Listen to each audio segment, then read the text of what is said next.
Fala pessoal, tudo bom com vocês?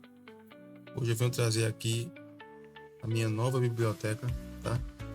É uma biblioteca toda com timbres do Motif XS, totalmente funcional, simples de usar.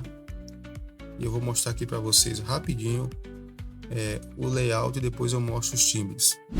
Então, o layout dela é baseado na tela de edição do próprio Motif. Primeiro aqui você tem os botões para selecionar os timbres.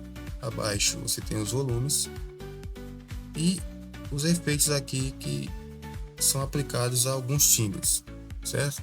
Então vamos lá, equalizador, você vai ter equalizador para os 4 timbres de piano, dinâmica você vai ter para o timbre de piano acústico, reverb para os 4 timbres de piano, coros para os 2 timbres de pianos elétrico e digital, color, piano acústico e o cutoff para os timbres de strings e o timbre de pad.